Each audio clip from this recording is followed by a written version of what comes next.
Hi, it's James Harrison. I'm outside today because I feel this is really important to talk about.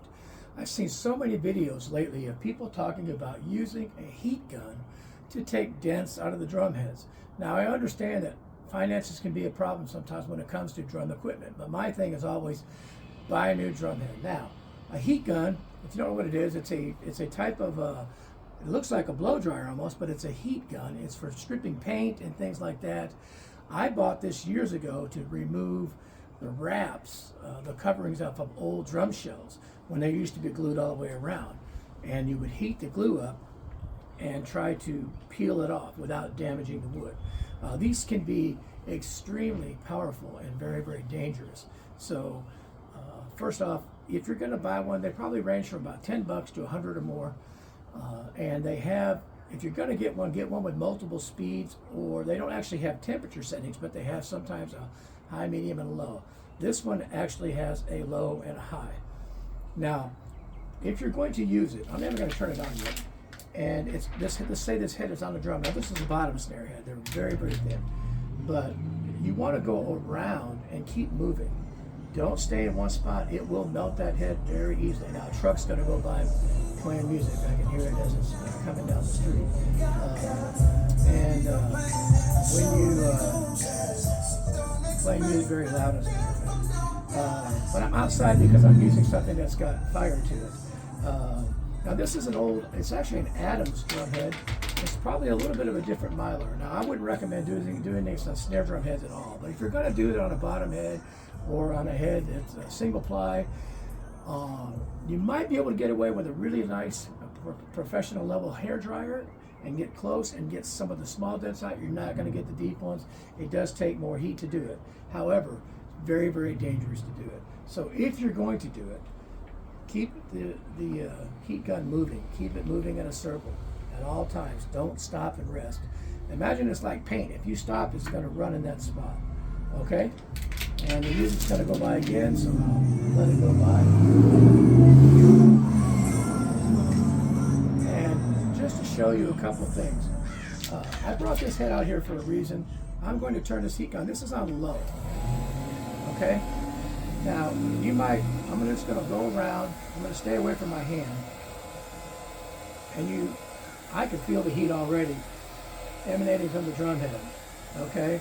So what it'll typically do is it'll tighten that up. It'll, in some ways it'll change the molecular structure, for lack of a better term, of the drum head. Now, watch what happens if I get too close on one spot.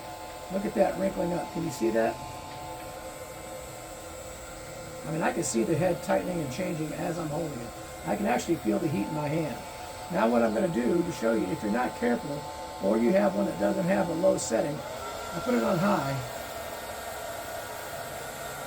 I'll move it a little bit. I'm going to get over toward the edge here because it's getting hot in my hand.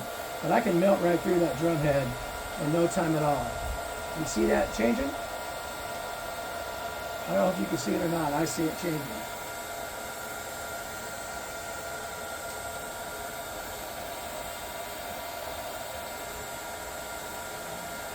There it goes. You see it? It is actually melting. You can see inside this how hot that gets. I don't want to get it too close to my phone. I'm going to turn it off for a second, let that head cool off. So it's very dangerous. If you're going to do that kind of thing, do it inside. Go around the edges with a low heat and stay away from the bearing edge.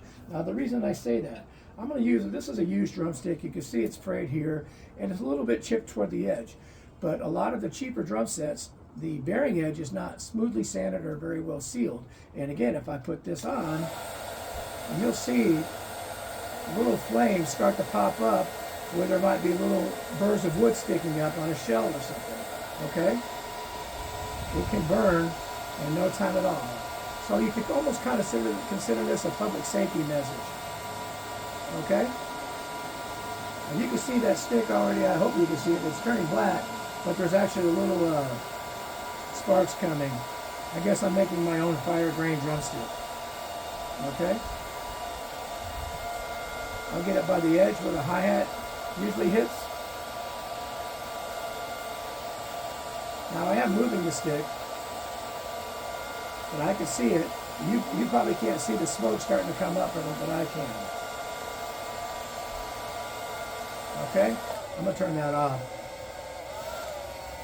But you can see already, I gotta watch it, don't touch myself with that. You can see how it's already starting to catch things. So if that was the edge of a bearing shell that had little burrs of wood sticking up or splinters or something like that, they'll catch on like that.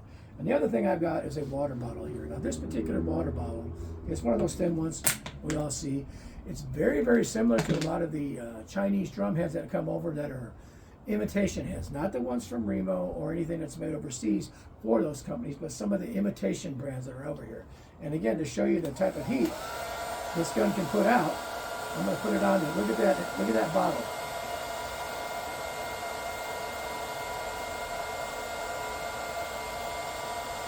Okay. So I think you get the message now. And the point is, be very, very careful. These are very dangerous. You don't want to burn a house down. You don't want to burn a room up or catch something on fire. If you're going to do that kind of thing and use it on a drum head, do it outside where it's safe. And remember, after a while, these little tips are still really, really hot after you turn the gun off. I can see the heat coming off of it, even though the gun is off. So if you get it, get one that has multiple speeds. Start with the lowest one. Start at a distance. Work your way closer, but keep moving as you're going. The reason I stayed in one spot was to show you how dangerous they can be. So if you're going to use this, please be careful. I don't even recommend it at all. I used it for stripping finishes off of drums, especially the vintage ones, because if they were cracked or something like that, and I wanted to recover the drum, the vintage drums were glued all the way around. A lot of the modern drums today, they're just glued on a seam. It's a lot easier to work on them. But if you're going to do it, get one with multiple speeds and be very, very careful.